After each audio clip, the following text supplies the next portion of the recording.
யாராக இருந்தாலும், அவர் நாடாளுமன்றத்தில் இருந்தாலும், அவர் தெருக்கடைகளில் வியாபாரியாக இருந்தாலும், குடும்ப சண்டை என்பது இன்று சர்வசாதாரணமாகி கொண்டே போகிறது. ஒரு குடும்பத்தில் ஏற்படக்கூடிய சண்டைகளால் இன்று இஸ்லாமிய குடும்பத்திலும் நிம்மதி இல்லாத ஒரு சூழலை நாம் பார்க்கிறோம். அப்ப அல்லாஹு தஆலா குடும்பத்தை எவ்வளவு அழகுபடுத்தி இருக்கிறான், எவ்வளவு மேன்மைப்படுத்தி இருக்கிறான். இந்த வயசு ஆண் பிள்ளைகள் வைத்திருக்கக்கூடிய தாய்மார்களிடத்தில் நான் சொல்வேன், உங்க பிள்ளைய கூப்பிட்டு நீங்க கேட்டு பாருங்க, உனக்கு குடும்பம் முக்கியமா இல்லாட்டி உன் நண்பர்கள் முக்கியமா என்று கேட்டால் அவன் தயங்குகிறான். இந்த அளவிற்கு நம்முடைய குடும்பத்தின் தரம் இன்று குறைந்து விட்டது. இன்று குடும்பத்தில் நிம்மதி இல்லை என்று காரணம், அல்லாஹ் எந்த குடும்பத்தை நம்மிடத்தில் எதிர்பார்க்கிறானோ, எந்த தாய்களை கொண்டு அல்லாஹ் குடும்பத்தில் கண்ணியத்தை வைத்திருக்கிறானோ, பெருமானால் அதனால் தான் சொன்னார்கள், குடும்பத்தில் ஒரு தாயின் பங்களிப்பு என்பது, ஒரு மனைவியின் பங்களிப்பு என்பது, ஒரு மகளின் பங்களிப்பு என்பது ஆக பெரும் பங்களிப்பு. நான் எதனால இதை சொல்றேன் அப்படின்னா, கண்ணியமான தாய்மார்களே, அல்லாஹு தாலா குர்ஆன்ல குடும்பத்தை பற்றி அழகான முறையில் விவரிப்பான். மனிதர்களை அல்லாஹ் படைத்திருக்கக்கூடிய அந்த முறையை பாருங்களேன். ஆதம் ஹவ்வா அலைஹிஸ்ஸலாம் அவர்களின் தோன்றுதலில் அல்லாஹ் படைத்திருக்கிறான். அல்லாஹ் நினைத்திருந்தால் மலக்குமார்களை படைத்ததை போன்று கொத்து கொத்தாக படைத்திருக்க தெரியாதா? அல்லாஹ்விற்கு அது சாத்தியம் இல்லையா? அல்லாஹ்விற்கு அது கடினமான வேலையா? அல்லாஹ் ஏன் இப்படி படைத்தான்? அல்லாஹ் குடும்பத்தை எப்படி கண்ணியப்படுத்துகிறான் என்பதை நாம் பார்த்து உணர்ந்து பாடம் பெற வேண்டும். அன்பானவர்களே, அதை போன்று ரஹம், குடும்ப உறவு என்று அரபியில் சொல்லுவார்கள். அல்லாஹ்வின் அர்ஷை பிடித்து கொண்டு கேட்டதாம், யா அல்லாஹ் என்னை பாதுகாத்துக்கொள். அப்ப அல்லாஹ் சொன்னானா, யார் உன்னோடு சேர்ந்து வாழ்வார்களோ அவர்களோடு நானும் சேர்ந்து வாழ்வேன், யார் உன்னை துண்டித்து விடுவார்களோ அவர்களை நானும் துண்டித்து விடுவேன். அல்லாஹ் அந்த மோசமான சூழலில் இருந்து நம்மை பாதுகாக்க வேண்டும். அன்பான தாய்மார்களே, மூன்றாவது, நம்முடைய குடும்பத்தில் ஒரு நல்ல அந்தஸ்தில் மார்க்கத்தை பின்பற்றக்கூடிய ஒரு நபர் சூனத்தில் இருக்கிறார். அவரின் பரக்கத்தினால் அல்லாஹு தஆலா அவருடைய குடும்பத்தில் எல்லோரையும் சொர்க்கபதிகளாக மாற்றி விடுவான்.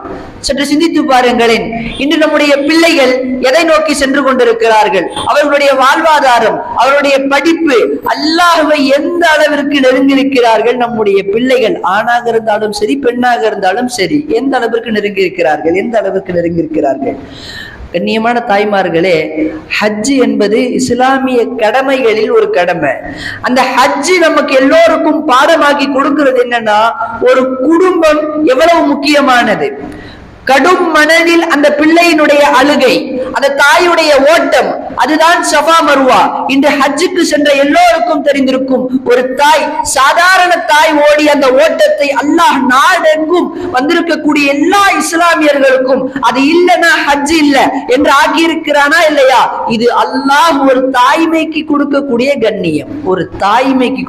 கண்ணியம், நினைத்து பாருங்களேன். சஃபா இல்லை என்றால், அந்த தொங்கோட்டம் இல்லை என்றால் இன்று ஹஜ் பரிபூரணமாகாது. ஒரு தந்தையின் கண்ணியத்தை, ஒரு தந்தையின் துஆவை உணர்த்தும் வகையில் ஜம்சம் என்னும் நீர் அல்லாஹ் வானத்திலிருந்து மலக்கை அனுப்பி அவருடைய கால்பட்ட அந்த இடத்தில் நாளை கியாமத் நாள் வரையும் வரும் எல்லோருக்கும் நின்று விடாமல் வந்து கொண்டே இருக்கக்கூடிய நீரை ஆக்கினான் என்றால் அது இப்ராஹிம் அலைஹிஸ்ஸலாம் அவருடைய துஆவின் பரக்கத்து தான் காரணம். ஒரு தந்தையை அல்லாஹ் எப்படி கண்ணியப்படுத்துகிறான் பாருங்களேன். இதை உணர்ந்து ஒரு பிள்ளை ஹஜ்ஜுக்கு சென்று வந்தால் அவன் தாயை கண்ணியம் இல்லாமல் நடத்துவானா? இதை உணர்ந்து ஒரு தாய் ஹஜ்ஜுக்கு சென்று வந்தாள் என்றால் தன்னுடைய பிள்ளைகளை வேலைக்காரியிடம் விடுவாளா? சற்று சிந்தித்து பாருங்களேன். கண்ணியமான தாய்மார்களே, அல்லாஹ் அவ்வளவு உணர்த்துகிறான், அவ்வளவு பாடமாக்குகிறான். உலஹியா நம் எல்லோருக்கும் தெரிந்ததுதான், குர்பானியினுடைய அந்த பாடம். ஒரு வாப்பா புள்ளட்ட போய் கேட்கிறாரு, என்னன்னா அல்லாஹ்வினுடைய கட்டளை தான் அப்படின்ட்டு வாப்பாவை பிள்ளைய பிடிச்சி அறுத்தருக்கு தெரிஞ்சிருக்காதா? இருப்பினும் தந்தையா இருக்கக்கூடிய இப்ராஹிம் அலைஹிஸ்ஸலாம் தன் பிள்ளை இஸ்மாயில் அலைஹிஸ்ஸலாம் அவர்களிடத்தில் சென்று சொல்கிறார்கள், இதை போல் கனவு கண்டேன். அந்த நேரத்தில் அந்த புள்ள சொன்ன வார்த்தையை பார்த்தீங்களா? பாப்பா, அல்லாஹ் உங்களுக்கு எதை கட்டளையிட்டு இருக்கிறானோ அதை செய்யுங்கள். இந்த காலத்தில் நம் பிள்ளைகளிடத்தில் தாயோ தந்தையோ உன்னை அறுப்பதாக கனவு கண்டேன் அப்படின்னு போய் சொன்னா அந்த நிலைமை நினைச்சு பாருங்களேன். என் ஆப்ஸா வாப்பா வந்து சொல்றாரு, கண்ணா உன்னை அறுக்கிற மாதிரி கனவு கண்டேன், என்ன சொல்லுவீங்க? அறுத்துக்கோங்க வாப்பா நான் சொல்லுவோம். இன்று குடும்பத்தினுடைய சூழல் கண்ணியமானவர்களே, அறுத்துக்கோங்க அறுத்துக்காதீங்க அதெல்லாம் வேற. அந்த புள்ள சொன்ன வார்த்தையை பாத்தீங்களா, அல்லாஹ் உங்களுக்கு எதை கட்டளையிட்டு இருக்கிறானோ அதை செய்யுங்க வாப்பா.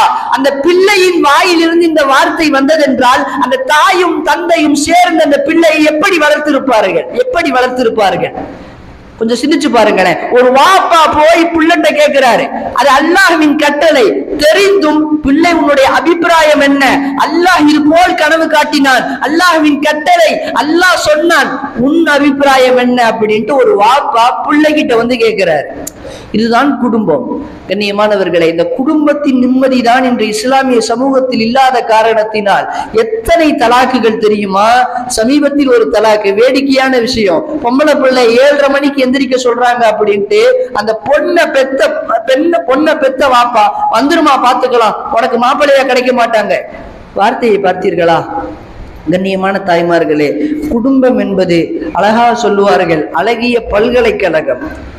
குர்ஆன் அதைதான் சொல்கிறது, குர்ஆனின் தொனி அதைதான் விவரிக்கிறது. மூசாவை பற்றி பேசும்போது அல்லாஹு தாலா குர்ஆனில் அழகிய முறையில் சொல்லுவான். மூசா அலைஹிஸ்ஸலாம் அவர்களுடைய அந்த சகோதரினுடைய தியாகத்தை பாருங்கள். மூசா நபி சிறு பிள்ளையாக இருக்கிறார்கள், பால் குடி பிள்ளையாக இருக்கிறார்கள். யாருடைய பாலை குடித்தால் அந்த பிள்ளைக்கு சரியான முறையில் சரியாகும் என்று பேசிக் கொண்டிருக்கக்கூடிய நேரத்துல ஃபிரௌனின் கோட்டைக்குள் போறது அவ்வளவு சாதாரணமான விஷயம் கிடையாது. சின்ன பிள்ளை மூசா அலைஹிஸ்ஸலாத்தினுடைய சகோதரி, அந்த பிள்ளை தானாய் முன்வந்து இந்த பிள்ளையை பரிபாலித்து பால் கொடுத்து பார்த்து கொள்ளக்கூடிய பொறுப்பு யாருக்கு இருக்கு, அது எந்த பெண்மணி என்பதை நான் அறிவிக்கட்டுமா என்று கருத்து கேட்பதற்கு முன்பாக ஒரு பெண் வந்து சொல்றா, ஒரு சின்ன பிள்ளை. காரணம் என்ன தெரியுமா? தன் தம்பி மீதுண்டான பாசம். இன்றுள்ள சகோதரிகளை நான் பார்த்து கேட்பேன், அக்காக்களை பார்த்து கேட்பேன், இந்த பாசம் நமக்கு எங்கு சென்று விட்டது? யாராவது திரும்ப கேட்டிருந்தா, நீ யாருமா, உனக்கு எப்படி தெரியும், உனக்கு எப்படி இந்த அரண்மனைக்குள்ள யாரு அனுமதி கொடுத்தா என்று கேட்டிருந்தால் அங்கு நடந்திருக்கக்கூடிய சூழலே வேற. இருந்தாலும் தன் உயிரை விட மேன்மைப்படுத்தி தன்னுடைய சகோதரனுடைய அந்த ஆரோக்கியத்தை, சகோதரனுடைய அந்த பாதுகாப்பான சூழலை பற்றி கேட்டார்கள் என்றால் குடும்பத்தின் தியாகம், ஒரு பெண்ணுடைய தியாகத்தை பாருங்க. ஒரு சகோதரி எந்த அளவுக்கு தன்னுடைய உயிரை பொருட்படுத்தாமல் தன் தம்பி நல்லா இருக்கணும் சொல்றது யாருக்கிட்ட? ஃபிரௌனிடத்தில் வந்து சொல்கிறார், ஃபிரௌனிடத்தில் வந்து சொல்கிறார். அன்பானவர்களே, அதே போல் நபி மூசா அலைஹிஸ்ஸலாம் அவர்கள் அல்லாஹு தாலா ஃபிரௌனிடம் சென்று பேசிவா என்று மூசாவை பார்த்து சொல்லுவான் அலைஹிஸ்ஸலாம்.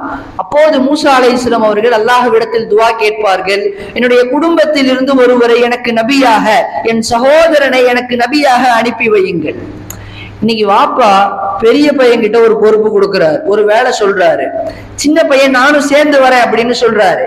இன்னைக்கு பெரிய பையன் சொல்ற வார்த்தை என்ன தெரியுமா? உன்னை கூட்டிட்டு போனா காரியம் விளங்குமா, உன்னை கூட்டிட்டு போனா காரியம் விளங்குமா? உலகத்திலேயே இஸ்லாமிய வரலாற்றிலேயே ஒருவருடைய துஆவினால் நபியான ஒரே ஒரு மனிதர் ஹாரூன் அலைஹிஸ்ஸலாம் அவர்கள் மட்டும்தான். மூசா நபி கரமேந்தினார்கள், அல்லாஹ்விடத்தில் துஆ கேட்டார்கள், அவருக்கு பகரமாய், அவருக்கு உதவியாய் அல்லாஹு தாலா, மூசாவிற்கு உதவியாய் அல்லாஹு தாலா அனுப்பி வைக்கிறான் ஹாரூன் அலைஹிஸ்ஸலாம் அவர்களை. இன்னைக்கு நம்முடைய குடும்பத்துல இந்த குடும்ப உறவு முறைகள், ஒரு அண்ணன் தம்பி, ஒரு அக்கா தங்கச்சி, வாப்பா உம்மா, கணவன் மனைவி, அவர்களுக்கு மத்தியில ஒரு எல்லோரும் தனித்தனியாய் ஒவ்வொருவருக்கும் ஒவ்வொரு போன். குடும்பத்துல ஒரே வீட்டுலதான் இருப்பாங்க, ஆனா பார்த்துக்கிட்டு பேசினது ரொம்ப அரிது, ரொம்ப ரேர். வாப்பாட்ட பிள்ளைங்க பேசுறது ரொம்ப ரேர். பிள்ளை ஸ்கூலுக்கு போயிடுறான், வாப்பா வேலைக்கு போயிடுறாரு, குடும்பத்திற்குன்னு நேரம் ஒதுக்கக்கூடிய காலமே இன்னைக்கு இல்லாம ஆயிடுச்சு. ஆரம்பத்துல ஒரு காலம் இருக்கும், என்னன்னா இந்த உலகத்துல வாழ்வதற்காக வேண்டி சம்பாத்தியத்தை தேடினார்கள். இப்ப காலம் எப்படி மாறிடுச்சு அப்படின்னா, சம்பாதிச்சுக்கிட்டே இருக்கிறாங்க. எதுக்காக? சம்பாதிப்பதற்காக வாழ்கிறார்கள். காலையில 4 மணிக்கு கண் விழிக்கிறார். எதனால்? சம்பாதிப்பதற்காக. அந்த முழிச்ச கண்ணு நைட்டு 12 மணி வரைக்கும் தூங்க விடாமல், குடும்பத்திற்கு நேரத்தை தராமல், பிள்ளைகளோடு பேசாமல், மனைவியோடு பேசாமல், எல்லா உறவுகளையும் மறந்து வியாபாரம் மட்டும்தான் நோக்கம், அல்லாஹ்வை திறக்கிறார், குடும்பத்தை மறக்கிறார். இப்படிப்பட்ட சூழலில் தான் இன்று இஸ்லாமிய சமூகம் இருந்து கொண்டிருக்கிறது. தாய்மார்களே, சொல்ல வரது நீங்க விளங்கணும். ஒரு தாய் அவர்களுடைய கடமைகள் என்ன, ஒரு சகோதரி அவர்களுடைய பொறுப்பு என்ன, ஒரு பிள்ளை அந்த பிள்ளையினுடைய பொறுப்பு என்ன. இன்று இந்த குடும்பத்தில் இந்த சூழல் இல்லாத காரணத்தினால் இன்று இஸ்லாமிய குடும்பங்களில் பெருகி வரும் தலாக்குகள். உங்கள் எல்லோருக்கும் தெரிந்திருக்கும், அரசு காசியினுடைய அறிவிப்பு, 2000ற்கு பிறகு பெண்களுடைய குலாக்கள் அதிகமாயிடுச்சு. 2000க்கு முன்னாடி வரையும் 1900களில் ஆண்களுடைய தலாக்குகளுடைய எண்ணிக்கை அதிகம். 2000ற்கு பிறகு பெண்களுடைய குலாக்கள் அதிகம், மனவிலக்குகள் அதிகம். காரணம் என்ன தெரியுமா? நிம்மதி இல்லாத வாழ்க்கை. கண்ணியமான தாய்மார்களே, நபியினுடைய குடும்பமும் நமக்கு அதை தான் சொல்கிறது. சின்ன பிள்ளையில் தந்தை இறந்து தன்னுடைய தகப்பன் தன்னுடைய பாட்டனின் வளர்ப்பில் ஒரு பேரனாய் பெருமானார் ஸல்லல்லாஹு அலைஹி வஸல்லம் 50 ஆண்டுகளுக்கு பின்னால் ஒரு தாய் மரணித்த அந்த இடத்திற்கு சென்று கண் கலங்கி அருகில் இருக்கக்கூடிய எல்லோரும் அவரை பார்த்து அழுகிறார்கள். அப்படிப்பட்ட மகனாய் பெருமானார் ஸல்லல்லாஹு அலைஹி வஸல்லம் கதீஜா ரலியல்லாஹு அன்ஹா வஃபாத் ஆகக்கூடிய நேரம், மரணத்திற்கு பின்பு சின்ன பிள்ளை ஃபாத்திமா விட்டுட்டு போயிட்டாங்க, மரணித்து விட்டார்கள். தன்னுடைய பிள்ளையை எந்த குறையும் இல்லாமல் ஒரு தகப்பனாய் நின்று வளர்க்கிறார் பெருமானார் ஸல்லல்லாஹு அலைஹி வஸல்லம். அலியுடைய தாய் அன்னை ஃபாத்திமா பின்த் அஸத் ரலியல்லாஹு அன்ஹா அவர்களுடைய மரணம், பெருமானார் ஸல்லல்லாஹு அலைஹி வஸல்லம் அவர்கள் தன்னுடைய உடலில் அணிந்திருக்கக்கூடிய அந்த ஆடையை கஃனாக போட்டு ஒரு சம்பந்தியாய் நின்று காட்டுகிறார்கள் பெருமானார் ஸல்லல்லாஹு அலைஹி வஸல்லம். இன்னைக்கு அக்காட்ட நான் பேச மாட்டேன், தங்கச்சி கிட்ட நான் பேச மாட்டேன், தம்பி அண்ணன்ட்ட பேசல.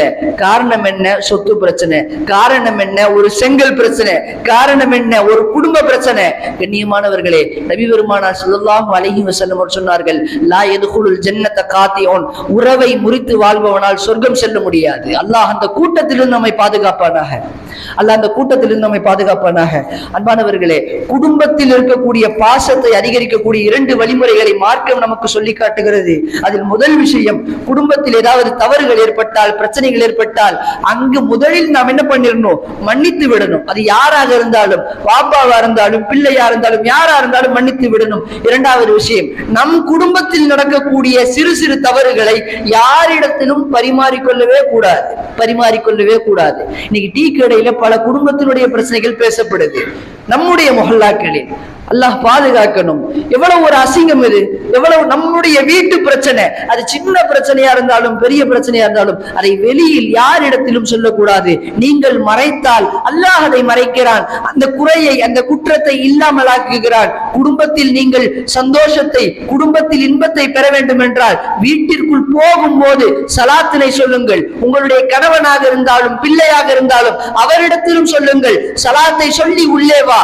அவருக்கு நீங்கள் அன்பளிப்பை கொடுங்கள். பிள்ளைகளுக்கு தாய் கொடுங்கள். சகோதரிக்கு சகோதரனுக்கு அன்பளிப்பு கொடுங்கள். இதை போன்று இஸ்லாமிய முறைப்படி, இஸ்லாம் காட்டி தரக்கூடிய முறைப்படி நாம் வாழ்ந்தால் அல்லாஹ் தஆலா நம்முடைய குடும்பத்தை சுவனத்தின் பாதையாய் மாற்றுவான். அல்லாஹ் நம்முடைய இல்லத்தை, வீட்டை சுவனத்தின் பாதையாய் மாற்றி தந்தருவானாக.